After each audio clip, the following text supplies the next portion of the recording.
بسم الله الذي لا يضر مع اسمه شيء في الأرض ولا في السماء وهو السميع العليم.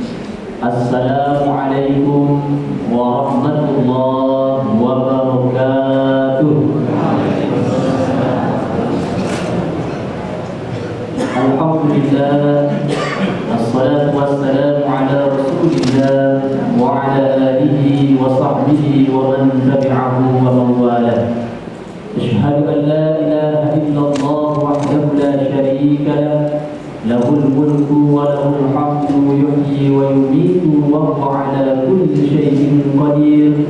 وأشهد أن محمدا عبده ورسوله الصادق الوعد الأمين. اللهم صل وسلم وبارك على محمد وعلى آله وصحبه ومن تبعهم بإحسان إلى يوم الدين. أما بعد. Bapak dan Ibu jemaah salat maghrib Masjid Al-Qadar yang dimuliakan Allah Subhanahu wa taala, yang sama-sama kita hormati dan kita muliakan para orang tua kita, Bapak dan Ibu, para pengurus Masjid Al-Qadar, wabil khusus yang hadir pada kajian malam hari ini. Kemudian yang sama-sama kita muliakan tokoh-tokoh masyarakat kita, guru-guru kita, alim ulama, jadi pandai, asatidz yang berada di lingkungan Masjid Al-Qadar. Kemudian yang teristimewa yang kita muliakan Bapak dan Ibu jamaah yang Allah gerakkan hatinya, Allah permudah langkahnya untuk bisa menunaikan sholat 5 waktu di Masjid Al-Qadar ini. Mudah-mudahan Allah senantiasa memberikan kepada kita semua kekuatan, kesehatan, istiqomah dalam ketaatan sampai nanti kita wafat. Amin ya rabbal alamin. Bapak Ibu jamaah yang dimuliakan Allah, kembali kita bersyukur kepada Allah atas segala nikmat yang telah Allah berikan kepada kita. Kita ucapkan sebuah kalimat yang dahsyat, yakni alhamdulillahirabbil alamin. Terima kasih Allah atas segala nikmat yang telah Engkau berikan kepada kami sampai malam hari ini. Mudah-mudahan dengan kalimat itu Engkau jadikan kami di antara hamba-hamba-Mu yang bersyukur. Salawat dan salam kita doakan selalu berkunjungan Adam Nabiullah Muhammad sallallahu alaihi wasallam, dengan senantiasa kita perbanyak salawat kepada beliau dengan mengucapkan Allahumma shalli wa sallim wa barik alaihi. Mudah-mudahan dengan salawat yang kita baca ini Bapak Ibu, kita disatukan dengan Nabi sallallahu alaihi wasallam di dalam surga nanti. Amin ya rabbal alamin. Bapak dan Ibu jamaah yang dimuliakan Allah Subhanahu wa taala, mohon izin untuk membersamai kajian pada malam hari ini, yang mana kita akan membahas sebuah hadis Nabi sallallahu alaihi wasallam, yang mana status hadis ini adalah hadis sahih, hadis yang sahih sebagai penguat, sebagai pengingat dalam kita menjalankan kehidupan ini. Hadis ini termaktub di dalam kitab Imam Muslim, salah satu kitab hadis yang mana hadis-hadis di dalamnya hadis-hadis pilihan, hadis-hadis yang bisa menjadi rekomendasi dalam kehidupan kita, apakah itu untuk beramal, masalah akidah, masalah sosial dan lain sebagainya. Maka pada malam hari ini Bapak Ibu, hadis yang akan kita sampaikan diriwayatkan oleh sahabat Nabi yang mulia yang dikenal dengan nama Jundub bin Junadah. Jundub bin Junadah. Jundub bin Junadah itu Bapak Ibu, tinggal beliau itu di sebuah daerah yang mana daerah itu jalur perdagangan. Jadi kalau mau dari Makkah ke Syams, waktu itu mesti lewat di kampungnya. Jadi karena memanfaatkan momen ini Pak, maka mereka satu kampung itu orang jahat isinya. Jadi kalau mau lewat di situ terpaksa membayar upeti, membayar pajak. Nah, kalau tidak jangan-jangan nanti nyawa melayang. Nah, karena satu kampung itu ditakuti Bapak Ibu, maka mereka yang bisa lewat di situ hanya mereka yang mau memberikan upah atau memberikan jatah untuk mereka. Maka di tengah-tengah kampung itu, di antara suku itu ada seorang pemimpinnya yang namanya Jundub bin Junadah. Jundub bin Junadah. Tetapi Jundub bin Junadah ini Bapak Ibu orangnya smart, orangnya cerdas Pak. Jadi bisa memilih mana yang baik, mana yang buruk. Nah, hidayah itu Bapak Ibu akan datang kepada orang yang berpikir. Maka terdengarlah oleh beliau di kota Makkah ada sebuah agama baru, agama yang menawarkan secara rasional, menyembah kepada Tuhan yang Maha Esa, menyembah kepada sesuatu yang masuk akal. Maka karena beliau berpikir berpikir, akhirnya dia meninggalkan kampungnya, Pak. Ya, beliau padahal ketua di sana, salah satu pemimpin di sana. Beliau tinggalkan sukunya, pergi ke kota Madinah. Padahal waktu itu kota Makkah sedang genting-gentingnya. Kalau ada orang mencari Nabi, itu ditanya tuh, diinterogasi itu. Kalau ada orang menyebut nama Nabi Muhammad SAW, itu bisa membahayakan. Makanya beliau masuk ke kota Makkah, kemudian 40 hari 40 malam mengintai di mana posisi Nabi Muhammad SAW, di mana bisa bertemu dengan Nabi. 40 hari 40 malam, Pak. Bekal tidak ada. Dengan cara apa beliau bertahan? Dalam riwayat disebutkan dengan cara minum air zam-zam. Jadi air zam-zam saja, minum beliau, makan beliau selama dalam pencarian untuk bertemu dengan Nabi Muhammad SAW. Begitu keinginan yang kuat untuk penasarannya kepada agama Islam. Maka Bapak Ibu yang dimuliakan Allah, singkat kisah, masuklah bertemulah dengan Nabi SAW pada hari yang ke-40 itu. Kemudian ketika melihat Nabi, ketika menatap Nabi, maka beliau yakin ini agama adalah agama yang benar. Maka beliau yakin Nabi ini adalah orang yang jujur. Maka beliau nyatakan, asyhadu an la ilaha illallah wa asyhadu anna Muhammadar Rasulullah. Masuk Islam, Pak. Padahal waktu itu baru 6 sampai 10 orang yang masuk Islam. Artinya apa, Bapak Ibu? Kalau persoalan hidayah, jangankan orang dekat. Kalau hidayah Allah mau datang, Pak, ke kampung bandit sekalipun, ke kampung begal sekalipun, ya, mereka akan menjemput hidayah itu. Nah, makanya Pak, dari sini hidayah itu dijemput, ya. Kalau tidak, hidayah itu tidak akan melekat dalam hati kita. Padahal kok di kota Makkah itu kalangan sahabat Nabi banyak, karib kerabat Nabi banyak, orang-orang terdekat dengan Nabi banyak, tetapi kenapa mereka tidak bisa masuk Islam? Persoalannya adalah persoalan mau tidak menerima hidayah. Nah, Bapak Ibu, disebutlah beliau dengan as-sabiqunal awwalun, orang-orang yang pertama masuk Islam di antara urutan 6 sampai ke 10 orang yang masuk Islam pertama. Belum ada orang yakin dengan Islam, kok datanglah orang asing ke kota Makkah memeluk agama Islam. Luar biasa. Maka sebagai penghormatan kepada jasa beliau, maka kita tambah di belakang namanya radhiyallahu an. Maka di kemudian hari Bu, Jundub bin Junada lebih dikenal dengan nama populer beliau, yakni Abu Dzar Al-Ghifari radhiyallahu an. Jadi Abu Dzar Al-Ghifari yang meriwayatkan hadis ini. Bapak Ibu yang dimuliakan Allah, beliau berkata, qala Rasulullah sallallahu alaihi wasallam. Nabi sallallahu alaihi wasallam bersabda. Apa kata sabda Nabi, Bapak Ibu? Innallaha azza wa jalla. Sesungguhnya Allah azza wa jalla berfirman. Ada Nabi berkata, kemudian dalam Nabi ada sahabat berkata, kemudian dalam sahabat berkata, ada Nabi bersabda, di dalam Nabi bersabda ada Allah berfirman. Maka kategori hadis ini disebut dengan hadis qudsi. Nah, jadi kalau nanti mohon izin Bapak Ibu bertemu dengan hadis Allah berfirman, padahal itu statusnya hadis, berarti digabungkan, dikelompokkan kepada hadis qudsi. Ya, hadis qudsi. Apa kata Allah Subhanahu wa taala, Bapak Ibu, dalam hadis ini? Dalam hadis ini temanya adalah menginformasikan, memberitahu kepada kita bahwa Allah mencintai beberapa golongan. Nah, jadi Allah menyebutkan bahwa Dia mencintai beberapa golongan manusia.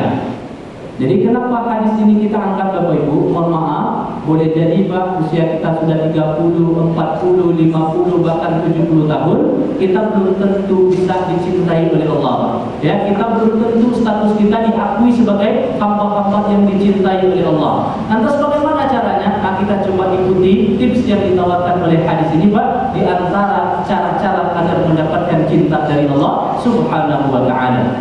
Sebab Bapak Ibu yang dimuliakan Allah, dalam hadis yang sahih riwayat Imam Muslim yang lainnya, kalau Allah sudah mencintai seorang hamba, Allah ekspresikan. Allah ekspresikan. Sama dengan kita misalnya, kalau ibu sayang kepada anak, kan ibu ekspresikan rasa sayang. Nah, begitu Allah ingin memberikan permisalan kepada kita. Kalau aku sudah mencintai seorang hamba, kata Allah, maka Allah memanggil Jibril, memanggil pemimpin para malaikat. Jibril, ta'al, kemari. Dan kita Jibril, Pak. Ya Allah, ada apa ya Allah? Kata Allah, wahai Jibril, sungguh aku mencintai fulan. Yang disebutkan yang ada di bumi, Bu, kita semua ini. Sungguh aku mencintai fulan, maka cintailah olehmu si fulan. Apa kata Jibril? Baik ya Allah, aku akan akan mencintai si fulan yang engkau cintai. Kemudian Jibril memanggil seluruh malaikat. Berkumpullah malaikat, Bapak Ibu. Apa kata Jibril? Wahai penduduk langit, wahai para malaikat, sungguh Allah memberikan kabar kepadaku bahwa Allah mencintai si fulan, maka aku mencintainya dan kalian cintailah juga dia.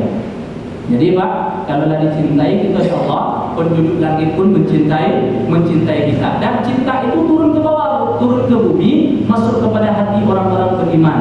Jadi kalau Bapak Ibu nampak orang, senang Ibu mencarinya, senang Bapak melihatnya, tambah keimanan kita, tambah rasa cinta kita kepada Allah. Boleh jadi Ibu itu tanda-tanda Allah telah menitipkan cintanya kepada hamba itu melalui hati-hati kita.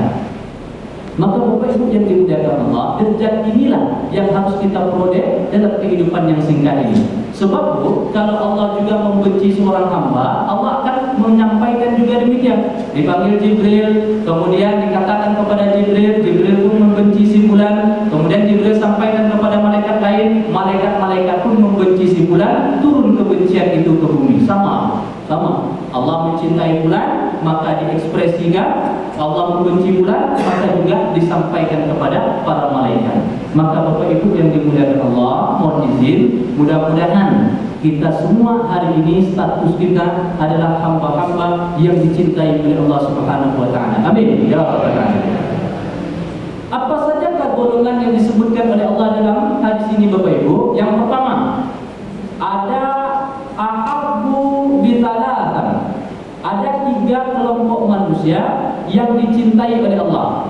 Wa hubbi bitsalatan. Dan ada 3 kelompok lain yang lebih dicintai lagi. Ada 3 kelompok dicintai, sedangkan yang satu lagi ada 3 kelompok yang lebih dicintai. Pertanyaannya, Ibu pilih yang mana?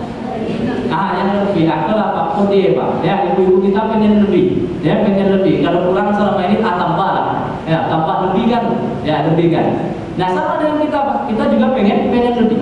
Jadi ada 3 golongan yang dicintai, ada 3 golongan yang lebih dicintai. Dan kita kalau target kita tentu yang lebih. Tapi kalau tidak dapat yang lebih, yang dicintai jadilah.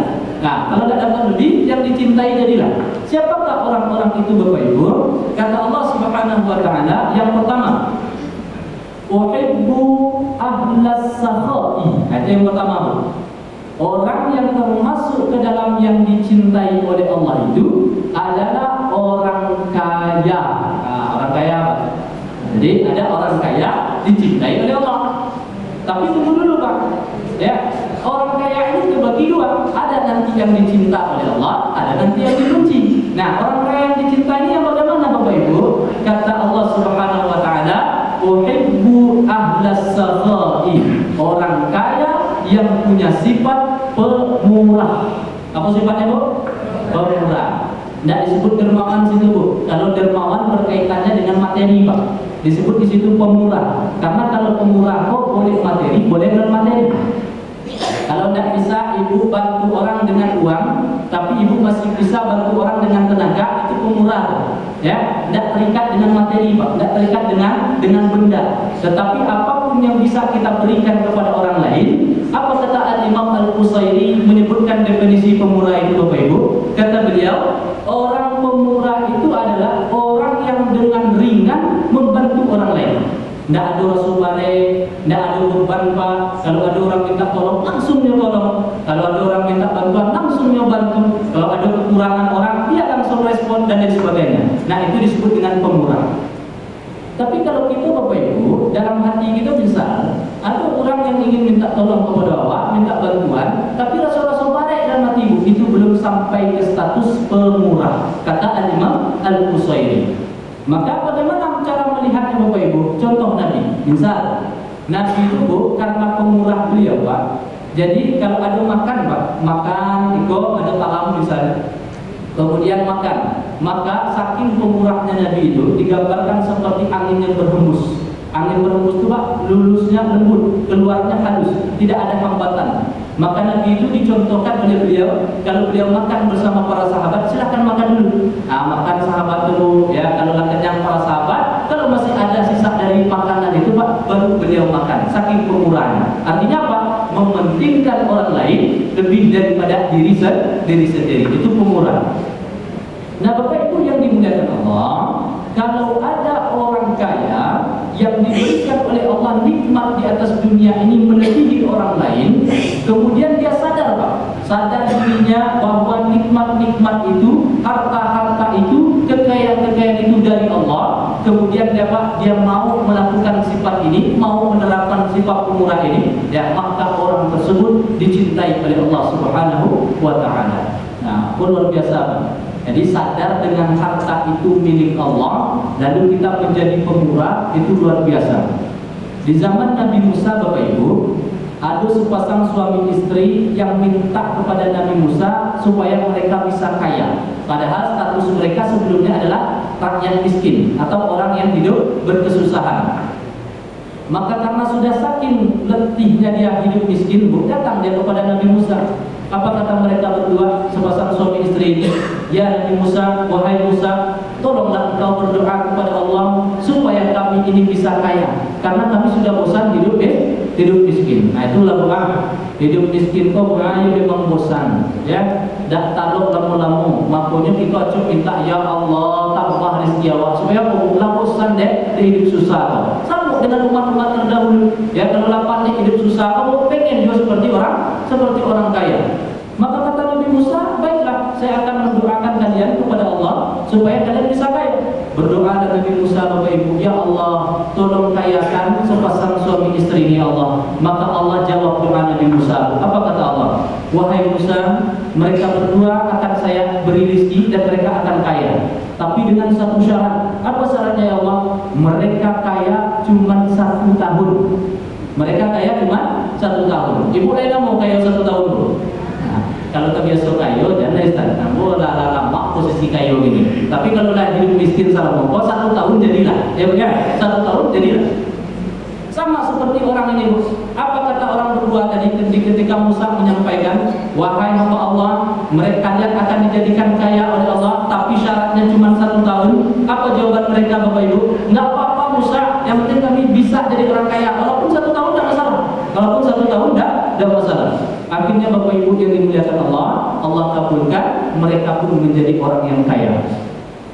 Nah, ketika mereka sudah bergelimang harta itu, sadar mereka. Apa kata si istri kepada suaminya, Bu? Bang, kita pun dulu miskin, ini kok banyak harta dari Allah, pemberian Allah, bukan karena usaha kita, bukan karena kehebatan kita, bukan karena doa kita, bukan karena lobby kita, bukan karena kepintaran kita, tidak.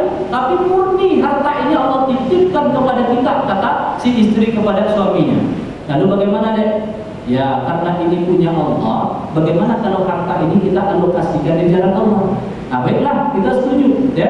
Kita setuju, karena kita nanti mau harta ini kita berikan atau tidak kita berikan, toh kita cuma 1 tahun. Kamu jawab ini, Bu, mohon maaf, Pak.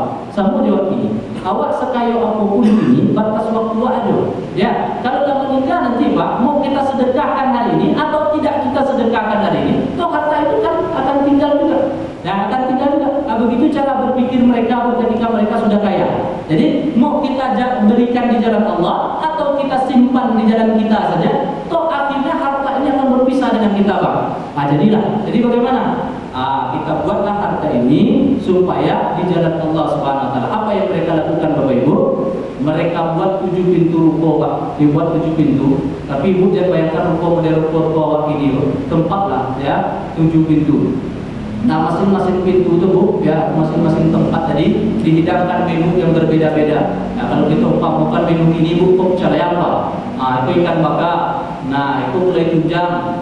Itu rendang. Apa itulah, Pak? 7 pintu dengan aneka makanan yang berbeda-beda dan semuanya murni dari orang berdua ini. Mereka yang membelikan bahan, mereka yang memasakkan, tentu ada pembantu yang lainnya, Bu, ya. Mungkin bisa mereka berdua. Kemudian mereka yang melayani. Jadi, Bu, hari-hari mereka dalam fase mereka kaya tadi sibuk untuk melayani orang. Mau orang kaya datang silakan, mau orang miskin pun tidak masalah. Orang yang musafir atau mungkin singgah, selama singgah di kedai mereka itu, di ruko-ruko mereka tadi gratis makan, tidak pernah bayar. Nah, kalau ada di Stepa, aku nggak sekali-sekali nggak mau singgah, ya kan? Sekali-sekali jadilah, sekali seminggu, ya kan? Baik makan perai, walaupun kita punya piti gini, Bu, kalau nampak nan perai itu agak kencang, Pak, agak kencang. Jadi kalau ada di kampung gitu kan enak, tapi sayangnya belum ada. Di Jawa ada, di Jawa rumah makan gratis, ya, makan gratis. Kalau mau berinfak silakan. Jadi sistemnya Bu, sudah makan, kalau dia infak untuk putaran donatur yang lain silakan, ya. Nah itu sudah ada di daerah Jawa dan itu sampai sekarang masih eksis, rumah makan singgah gratis, tak perlu bayar. Kalau mau bayar sedekah saja, ada tempat sedekah di situ. Nah Bapak Ibu yang dimuliakan Allah, ketika mereka sibuk melayani orang dengan harta tadi, diberikan dengan jalan Allah, pemurah mereka, maka Bapak Ibu lah lewat 1 tahun tidak sadar orang tua, tidak sadar. Musa yang sadar Bu, apa kata Nabi Musa? Aku agak lain konsepnya kau kata Nabi Musa. Bahkan janji Allah cuma setahun. Nah kalau Nabi setahun, aku masih kayu orang tu. Maka Nabi Musa kembali berdoa Bapak Ibu. Apa kata Nabi Musa? Ya Allah, kenapa ya Allah? Engkau janji kemarin cuma 1 tahun mereka bisa kaya. Nah sekarang sudah lebih 1 tahun ya Allah. Kenapa mereka masih kaya? Dijawablah doa Nabi Musa oleh Allah Bapak Ibu. Apa kata Allah? Ya, wahai Musa, manakah yang lebih dermawan, lebih pemurah antara aku dengan hambaku itu? Kata Nabi Musa, subhanallah, engkau jauh lebih pemurah ya Allah dibandingkan dengan makhlukmu. Kalau begitu kata Allah, ya, mereka membukakan pintu rizki banyak kepada hamba-hambaku, sedangkan aku membukakan 1 pintu rizki mereka bisa kaya. Sedangkan mereka membuka 7 pintu rizki untuk hamba-hambaku yang ada di bumi. Nah karena mereka pemurah, sadar mereka harta ini dariku, mereka alokasikan di jalanku, kata Allah, maka aku biarkan harta itu bertahan kepada mereka sampai batas waktu yang aku inginkan. Itu dasarnya Bu. Jadi kalau kita sadar, Bu, mohon izin Bu Pak, kalau kita sadar harta yang kita miliki itu dari Allah sumbernya, itu alokasikan kepada Allah, insya Allah Allah akan jaga harta itu sampai turun-turun nanti. Selama dijaga oleh anak cucu kita nanti, metode yang demikian, harta itu akan pernah terputus Bu, sampai batas waktu yang Allah tentukan. Nah Bapak Ibu yang dimuliakan Allah, kalau ada orang kaya yang demikian, statusnya naik Bu, statusnya naik menjadi orang-orang yang dicintai oleh Allah Subhanahu wa Ta'ala. Nah itu yang pertama. Akan tetapi kata Allah Subhanahu wa Ta'ala, wa hubbi lil faqiris sakhi, akan tetapi Allah jauh lebih mencintai, ya kalau tadi yang dicintai Bu, kalau sekarang yang lebih dicintai, akan tetapi Allah lebih mencintai hambanya yang fakir. Mohon maaf Bu, hambanya yang miskin tetapi juga punya sifat pemurah. Lebih cinta Pak. Kalau orang kaya pemurah dicinta oleh Allah. Kalau orang miskin yang pemurah, Allah lebih mencintai lagi. Bapak bisa lebih yang miskin kok Bu, karena kalau orang kaya Bapak Ibu memberi bantuan, pemurah dia memang ada Pak yang dia bisa berikan. Ya kalau mau kasih uang ada uang, mau kasih orang makan ada makanan, mau bantu orang ada yang bisa dibantu. Sedangkan kalau orang miskin Bapak Ibu, pemurah dia Bapak Ibu, maka itu dia pasti berusaha dulu. Kadang-kala berjuang dengan dirinya, kadang-kala melawan dengan nafsunya supaya apa Bu? Supaya bisa seperti orang pemurah itu.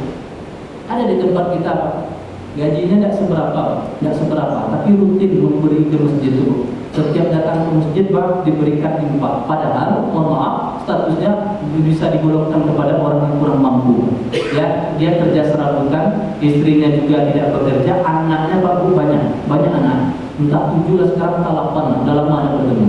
Tahunan kabarnya dia pengen nambah terus katanya. Luar biasa. Nah Bapak Ibu yang dimuliakan Allah, dalam keadaan ekonomi yang demikian, dia pasti setiap hari Pak, setiap kali ke masjid, dia selalu memberikan apa yang dia miliki. Dia itu berjuang Pak, ya, berjuang mungkin dikurangi jatah anaknya untuk bisa senantiasa memberikan sedekah ke masjid, memberikan infak ke masjid. Nah Bapak Ibu yang dimuliakan Allah, orang-orang yang seperti ini, orang miskin yang tapi juga punya sifat pemurah, maka Allah lebih mencintai dia. Allah lebih mencintai dia. Nah jadi Bapak Ibu, amalan pertama yang bisa mendatangkan cinta Allah itu adalah amalan dengan sifat pemurah. Mau kaya ataupun miskin, tetap kalau kita punya sifat pemurah, Allah akan mencintai kita. Nah itu yang pertama. Yang kedua Bapak Ibu yang dimuliakan Allah, yakni wa uhibbu lil mutawadhin, ya. Allah itu cinta kepada hambanya yang miskin, ya. Allah cinta kepada hamba yang miskin, mutawadhi'in, ya, tawadhu. Ibu tahu tawadhu? Tahu, rendah hati. Nah, itu dulu. Jadi kalau tadi Bu, urutannya cara baca hadisnya begini. Kalau tadi orang kaya dicintai oleh Allah karena pemurah, kemudian Allah lebih mencintai orang miskin yang pemurah. Nah, sambungan dari hadis ini Bu, tidak disebut lagi orang fakirnya, dihilangkan kata fakirnya, langsung ya uhibbu lil mutawadhi'in. Kembali kepada yang terakhir. Siapa yang terakhir tadi disebutkan? Orang miskin. Allah cinta kepada orang miskin yang punya sifat tawadhu, rendah hati. Nah, cinta Allah. Nah, berarti ada Pak statusnya orang yang miskin kok sombong. Nah, kalau begitu kan lawannya ada. Allah cinta kepada orang miskin yang rendah hati, berarti kebalikannya Allah sangat benci kepada orang miskin yang sombong. Nah, Bapak Ibu yang dimuliakan Allah, kadang-kala Bapak Ibu kita bertemu dengan orang-orang dalam kehidupan dunia ini, ya, mungkin mohon maaf Pak, ya, dia tidak punya nikmat dari Allah yang lebih daripada orang lain, ya, status di tengah masyarakat pun biasa, ya, tidak punya sesuatu yang bisa dibanggakan, tetapi sombongnya minta ampun. Nah, inilah yang dimaksud oleh Allah. Kalau ada orang miskin yang sombong, Allah sangat benci. Kebalikannya, Allah cinta kepada orang miskin yang rendah hati. Nah, sadar dia dirinya, Pak. Saya ini bukan siapa-siapa, saya ini orang biasa. Ya, untuk apa saya sombong? Tidak ada yang bisa saya sombongkan. Maka ada orang-orang seperti ini, Bapak Ibu, Allah cinta kepada orang miskin yang rendah hati. Akan tetapi Bapak Ibu yang dimuliakan Allah, wa hubbi lil ghaniyil mutawadhi'in, kata Allah.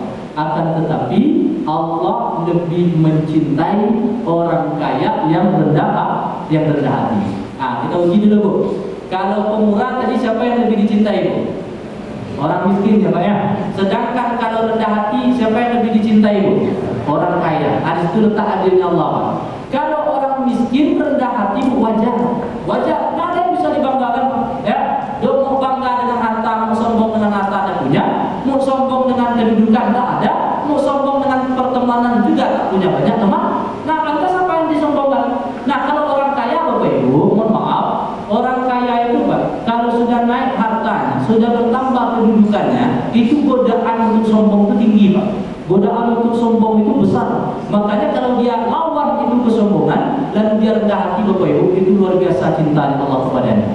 Nah, hambaku ini sadar bahwa semua yang diberikan kepadanya itu dari Allah, lalu Bapak Ibu dia tidak mau sombong, ya, dia tidak mau sombong kepada orang lain, dia rendah hati, dia teringat dengan firman Allah Subhanahu Wa Taala, misalnya di dalam Quran surat Luqman ayat yang ke-16, apa kata Allah Subhanahu Wa Taala?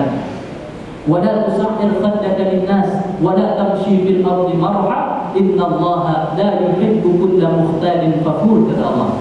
Hai hambaku, janganlah kalian memalingkan wajahmu di muka bumi karena sombong. Jadi ciri orang yang sombong itu Pak, menurut informasi Al-Quran, ciri yang paling nampak itu adalah ketika awak berpapasan dengan dia, lalu dia membuang muka. Itu ciri-ciri orang sombong. Itu menurut Al-Quran langsung. Jadi janganlah engkau memalingkan wajahmu di hadapan manusia karena sombong, kata Allah. Ya, innallaha la yuhibbu kulla mukhtalin fakhur. Allah membenci orang-orang yang sombong dan takabur. Nah, itu sangat dibenci oleh Allah. Jadi maka dari itu Bapak Ibu yang dimuliakan Allah, kalau ada orang yang kaya lalu dia rendah hati, Allah sangat mencintai dia. Nah, jadi ada dua amalan. Yang pertama pemurah, yang kedua rendah hati. Berarti yang kebalikannya Bu, pemurah kebalikannya pelit atau bakhil. Kalau rendah hati kebalikannya sombong. Berarti yang harus kita tanamkan dari sifat yang dua ini, satu, apapun posisi kita hari ini kita mesti rendah hati, dan yang kedua, apapun posisi kita hari ini kita tetap pemurah. Jangan sampai kita bakhil dan jangan sampai kita menjadi orang yang tinggi hati atau sombong. Nah, itu yang kedua. Yang ketiga Bapak Ibu yang dimuliakan Allah, yakni wa uhibbu lit-ta'ibin, yakni Allah mencintai orang tua yang bertaubat. Atau Allah cinta bu. Ada orang tua Pak, mohon maaf, usia sudah tua, ya, tapi dia sudah bertaubat kepada Allah, sudah rajin sholat, sudah rajin pengajian, sudah rajin berbuat baik, bertaubat kepada Allah, maka orang tua yang seperti itu dicintai oleh Allah Subhanahu wa Ta'ala. Karena kita teringat hadis Nabi Bapak Ibu. Kata Nabi, kalau usia sudah 40 tahun, keburukan lebih banyak daripada kebaikan, artinya amal soleh lebih sedikit daripada amal salah, maka orang itu hakikatnya telah menyiapkan tempat di neraka. Nah, usia ada sampai 10 Pak, kemudian amal soleh lebih sedikit daripada amal salah, daripada keburukan lebih sedikit dia, lebih banyak amal salah, maka orang itu hakikatnya telah menyediakan tempat di neraka oleh Allah Subhanahu wa Ta'ala. Nah, jadi kalau ada orang tua Bapak Ibu mau izin, lalu dia bertaubat kepada Allah, ya meskipun Pak, walau kadang-kadang dulu di masa mudanya banyak dosa, sudah setinggi langit, sudah sepenuh bumi, kata Allah dalam sebuah hadis Nabi Sallallahu Alaihi Wasallam, ya, aku tidak peduli kata Allah, mau dosa hambaku setinggi langit atau dosa hambaku seluas langit dan bumi ini, ketika dia menengadahkan tangan minta ampun, ghafartulah, aku ampuni kata Allah. Jadi semuanya apapun dosa kita Bapak Ibu, kalau kita mohon ampun, Allah ampuni Bapak Ibu. Allah ampuni. Ada Al-Quran Bapak Ibu, Asbabun Nuzul surat Ali Imran. Surat Ali Imran yang ayat bunyinya, walladzina idza fa'alu fahishatan aw zalamu anfusahum dzakarullaha fastaghfiru lidzunubihim wa may yaghfiru dzunuba illallah wa lam yusirru 'ala ma fa'alu wa hum ya'lamun. Ayat itu turunnya Pak, berkaitan dengan seorang pemuda yang punya banyak dosa, sampai-sampai dia merasa Pak, dosanya itu tak mungkin diampuni oleh Allah. Ketika dia ceritakan dosanya kepada Nabi Muhammad SAW, Pak, Nabi menjadi orang yang membenci dengan dia. Ya, marah Nabi Pak melihat dosa yang sudah dilakukan oleh dia, saking parahnya dosanya. Kemudian ditinggalkan oleh Nabi beliau, kemudian dia berjalan. Dalam perjalanan setelah berpisah dengan Nabi tadi, apa kata beliau Bapak Ibu? Ya Allah, tolong ampuni aku ya Allah. Sedangkan Nabimu menganggap dosaku begitu besar, tetapi aku yakin Engkau Maha Pengampun, Maha Pemaaf. Maka turun ayat Bu, diberitahukan kepada Nabi sallallahu alaihi wasallam, ya, walladzina idza fa'alu fahishatan aw zalamu anfusahum dzakarullaha fastaghfiru lidzunubihim. Ya, orang-orang yang menyadari banyak kesalahannya, banyak dosanya di muka bumi ini, lalu dia ingat Allah, lalu dia beristighfar mohon ampun kepada Allah, ghafartulah, Allah ampuni Pak. Ya, Allah tidak peduli dengan dosa di masa lalu kita. Yang Allah ingat itu, yang Allah perhatikan itu, bagaimana kita di usia tua ini kita mau dan bertaubat kepada Allah Subhanahu wa Ta'ala. Nah, Bapak Ibu yang dimuliakan Allah, kalau ada orang tua yang sudah bertaubat kepada Allah, orang tua itu menjadi statusnya menjadi orang yang dicintai oleh Allah Subhanahu wa Ta'ala.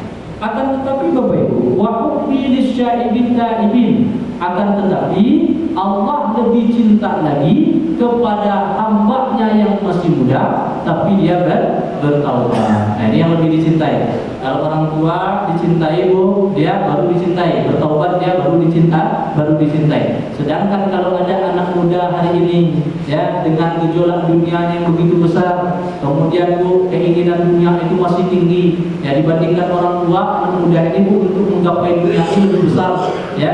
Lalu dia Bapak Ibu sadar dengan dirinya, lalu dia sadar dengan kesalahannya, dia ingin dekat dengan Allah, maka anak muda seperti ini lebih dicintai lagi oleh Allah Subhanahu wa Ta'ala.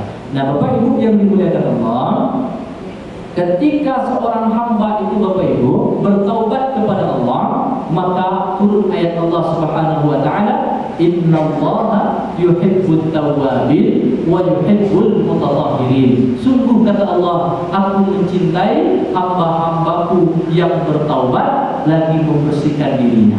Jadi senang sekali Allah, ya. Allah tahu kita ini adalah makhluk yang mudah untuk melakukan kesalahan. Allah tahu kita ini disebut dengan al-insan. Al-insan itu salah satu penyebutan dalam Al-Quran untuk menunjukkan kepada hamba-hambanya bahwa kita ini adalah makhluk yang berdosa, makhluk yang punya kesalahan, makhluk yang berpotensi melakukan keburukan. Tetapi Allah tidak pandang itu semua, Pak. Allah tidak lihat itu semua. Yang Allah lihat adalah apakah hamba ini mau tidak bertaubat, mengakui kesalahan-kesalahannya, kemudian memperbaiki dirinya. Itu yang Allah tunggu dari kita. Ya, Allah tidak melihat waktunya, Allah tidak melihat perbuatannya. Betapa banyak orang-orang yang dulu berdosa Bapak Ibu, kemudian dia bertobat kepada Allah, Allah terima taubatnya dan Allah berikan petunjuk dalam hidupnya. Terakhir Bapak Ibu yang dimuliakan Allah Subhanahu wa taala, ada seorang sahabat Nabi. Seorang sahabat Nabi, beliau itu termasuk orang yang suka berbuat jahat, suka berbuat kerusakan. Jadi apa perbuatannya yang dilakukan sehari-hari, Pak? Pertama, dia tidak pernah sholat, tidak pernah sholat. Artinya kalau ada sahabat Nabi dulu rajin sholat, nah di antara sahabat ini dia tidak mau sholat. Kerjanya di pasar, Pak, tapi bukan dagang. Kerjanya di pasar itu minta orang, kasih ini, bawa sini, kepada yang ini, tinggal di toko ini minta setoran, tinggal di toko ini minta setoran. Jadi itu kerjanya mengambil harta orang saja, ya. Karena orang takut dengan beliau, ya sudah dikasihkan oleh orang.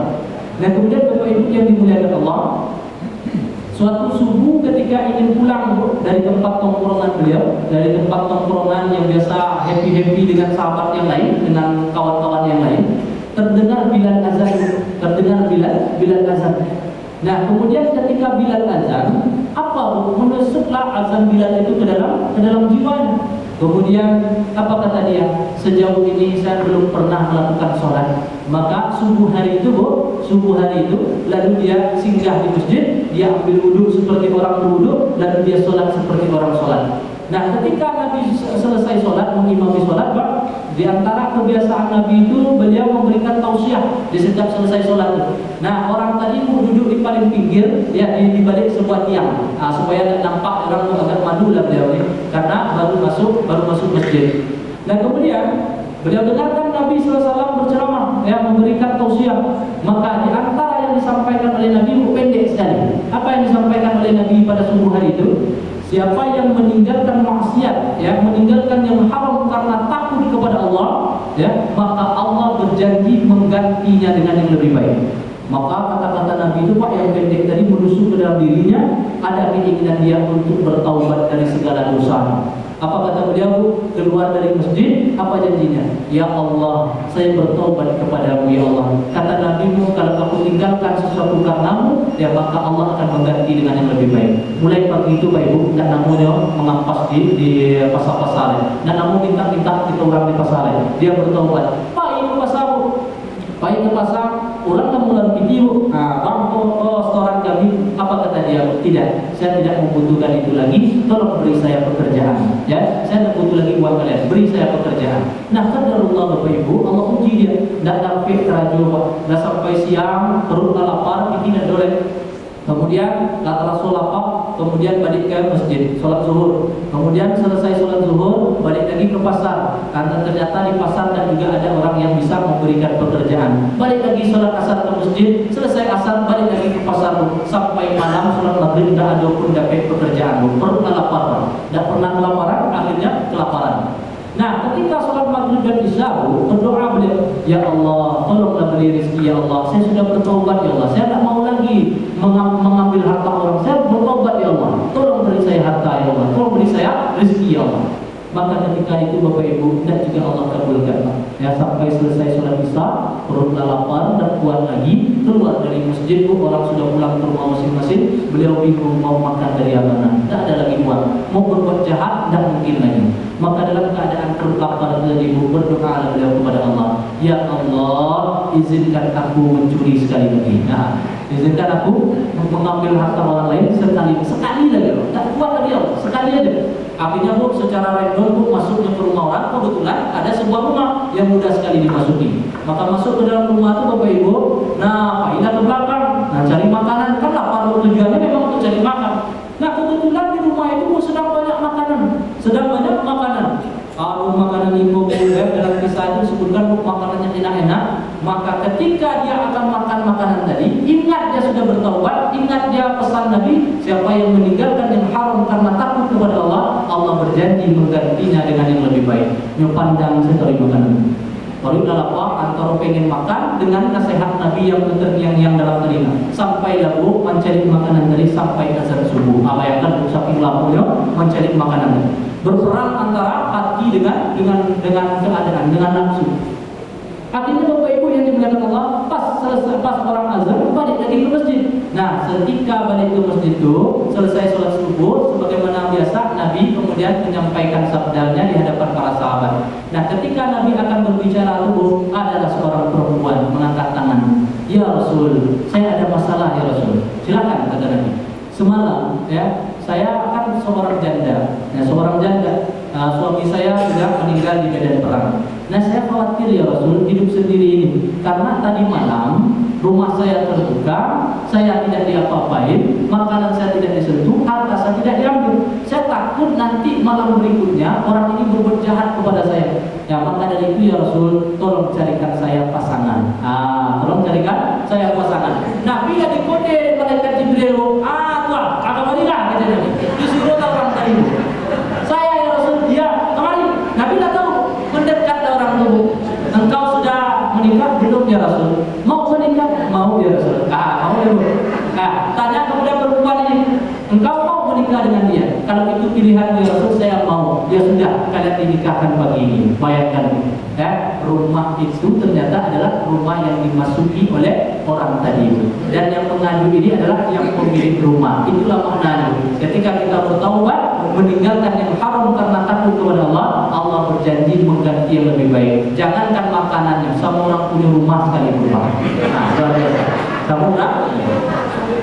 Nah, Bapak Ibu yang dimuliakan Allah Subhanahu wa taala, ini bagian dari kisah-kisah orang yang bertaubat, yang benar cara bertaubatnya pasti Allah bimbing dalam hidayahnya. Mudah-mudahan 3 amalan ini bisa kita amalkan dalam kehidupan kita. Allah bimbing kita untuk senantiasa pemurah, untuk senantiasa rendah hati, dan senantiasa bertaubat kepada Allah Subhanahu wa taala. Amin ya rabbal alamin. Demikian saja Bapak Ibu, terima kasih atas segala perhatian. Mohon maaf atas segala kekurangan. Billahi taufiq wal hidayah. Assalamualaikum warahmatullahi wabarakatuh.